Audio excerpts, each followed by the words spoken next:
Bismillahirrahmanirrahim. Assalamualaikum warahmatullahi wabarakatuh. Alhamdulillahi rabbil alamin. Wabihi nasta'inu ala umurid dunya waddin. Wassalatu wassalamu ala ashrafil mursalin Sayyidina wa maulana Muhammadin wa ala alihi wa ashabihi ajma'in, amma ba'du. Faqala Allah Ta'ala fi kitabihil aziz wa huwa asdaqul qailin. A'udzu billahi minasy syaithanir rajim. Bismillahirrahmanirrahim. Wal 'asr innal insana lafi khusr illa alladhina amanu wa 'amilus solihati wa tawassaw bil haqqi wa tawassaw bis sabr. Shadaqallahul azim. Sahabat qarib yang dimuliakan Allah Subhanahu wa Ta'ala, alhamdulillah kita bersyukur kepada Allah pada kesempatan ini kembali kita dipertemukan dalam keadaan sehat walafiat. Mudah-mudahan Allah memberikan kepada kita umur yang panjang dalam beribadah. Allah memberikan keberkahan kepada keluarga, harta dan usia kita. Dan kita berharap mudah-mudahan Allah mewafatkan kita dalam keadaan husnul khatimah insyaallah. Kita bersalawat kepada Rasulullah sallallahu alaihi wasallam. Mudah-mudahan keridhaan Allah berikan kepada ahlul bait, para sahabat beserta siapa saja yang mengikuti beliau sampai hari akhir nanti. Sahabat karib yang dimuliakan Allah Subhanahu wa Ta'ala, alhamdulillah tsumma alhamdulillah, pada pertemuan-pertemuan sebelumnya kita sudah berbicara tentang ruqyah, khususnya tentang ar-ruqyah asy-syar'iyyah, yang mana sebagaimana yang kita ketahui bahwa ruqyah itu ada dua macam, ruqan masyru'ah wa ruqan ghairu masyru'ah. Ruqyah yang disyariatkan di dalam agama kita, dan yang kedua ada ruqyah yang tidak disyariatkan. Nah, pada kesempatan-kesempatan sebelumnya kita sudah berbicara bagaimana ciri-ciri daripada ruqyah syar'iyyah, beberapa ayat yang bisa kita gunakan untuk meruqyah baik diri kita ataupun orang lain, yang itu adalah bagian daripada ar-ruqyah asy-syar'iyyah. Pada kesempatan ini kita akan mencoba untuk melihat bagian yang kedua daripada ruqyah, yaitu ruqyah ghairu masyru'ah, ruqyah yang tidak disyariatkan di dalam agama kita.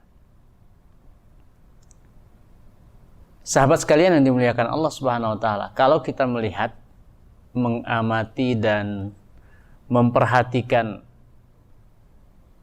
di sekeliling kita atau fenomena yang ada di dalam masyarakat kita, bagaimanapun bentuknya, ternyata kita tidak akan lepas daripada hal-hal yang ada unsur kesyirikan di dalamnya, hal-hal yang tidak disyariatkan. Secara zahir mungkin kita melihat bahwa kebiasaan-kebiasaan yang ada di masyarakat kita itu adalah sesuatu yang boleh untuk dikerjakan, tapi ternyata sangat-sangat dilarang di dalam agama kita. Nah, inilah beberapa fenomena yang berkaitan dengan ruqyah ghairu masyru'ah itu, tentang ruqyah yang tidak disyariatkan di dalam agama kita. Salah satu ciri-ciri yang paling besar, ya, yang berkaitan dengan ruqyah ghairu masyru'ah itu adalah ketika seseorang datang ke dukun, tukang ramal, atau yang mengatakan dirinya sebagai orang pintar, dan yang lain-lainnya. Ini sudah sangat-sangat jelas larangan di dalam ajaran Islam. Sangat-sangat jelas larangannya di dalam agama kita.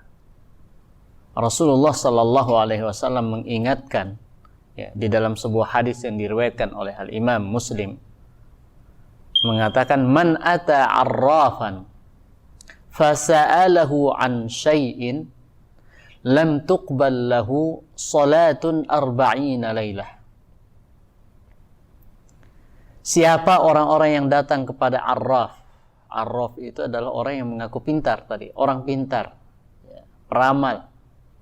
Fasa'alahu an syai'in, kemudian dia bertanya kepadanya tentang sesuatu. Nah, biasanya kalau orang datang kepada tukang ramal itu akan bertanya tentang nasib, apa sesudahnya, baik atau tidak nasibnya, ya, ataupun hal yang mesti dia lakukan. Dia tanyakan kepada arraf, kepada tukang ramal. Fasa'alahu an syai'in, dia bertanya kepadanya tentang sesuatu. Ini nasib saya baik apa tidak? Kalau saya melakukan ini baik apa tidak? Ya. Apa akibat daripada datangnya seseorang kepada tukang ramal tersebut? Rasulullah sallallahu alaihi wasallam mengatakan, lam tuqbal lahu salatun arba'ina lailatan. Tidak akan diterima salatnya selama 40 malam. 40 hari, 40 malam di sini maksudnya. Subhanallah, begitu dahsyat dosa atau keburukan yang didapatkan oleh seseorang yang datang kepada dukun, peramal, orang pintar. Baru bertanya saja sudah tidak diterima pahala sholatnya. Bahkan di dalam riwayat lain dikatakan, man ata arrafan fasaddaqahu bima yaqul lam tuqbal lahu salatun arba'ina yauman. Siapa yang datang kepada tukang ramal, kemudian dia bertanya, kemudian dia membenarkan jawaban daripada tukang ramal itu, lam tuqbal lahu salatun arba'ina yauman. Dia tidak akan diterima salatnya selama 40 hari.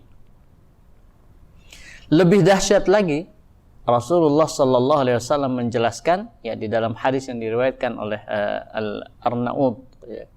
Kemudian Syekh Al-Albani juga mensahihkan, itu mengatakan bahwa man ata kahinan aw arrafan, barang siapa yang datang kepada kahin.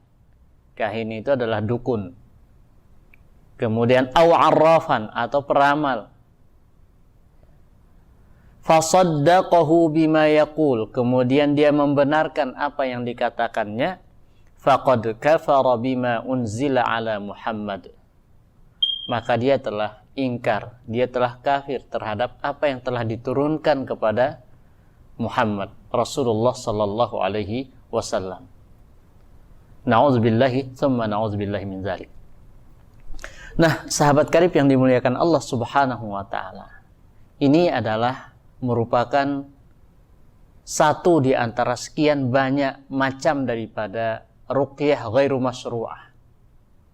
Datang kepada orang pintar, datang kepada dukun, kemudian dia memberikan syarat-syarat, dia memberikan jimat-jimat, rajah-rajah, dan seterusnya. Ya, maka ini adalah sekali lagi sesuatu yang harus kita jauhi, hindarkan.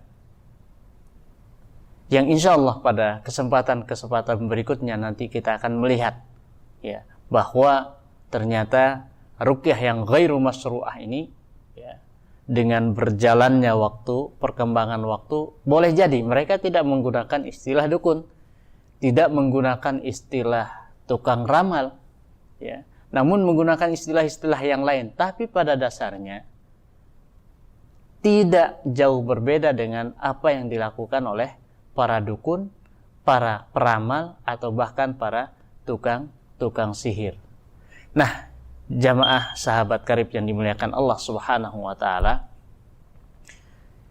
inilah hal yang mungkin dapat saya sampaikan pada kesempatan ini. Saya berpesan kepada diri saya dan kita semuanya untuk menjaga diri kita, menjauhkan diri kita dan keluarga kita dari segala bentuk praktek perdukunan, segala bentuk praktek ramal-meramal, ataupun orang-orang yang mengatakan dirinya pintar. Mudah-mudahan dengan demikian Allah Subhanahu wa taala menerima ibadah kita dan Allah menjauhkan kita dari segala tipu daya syaitan. Aqulu qouli hadza, mudah-mudahan bermanfaat. Terima kasih atas segala perhatiannya. Wassalamualaikum warahmatullahi wabarakatuh.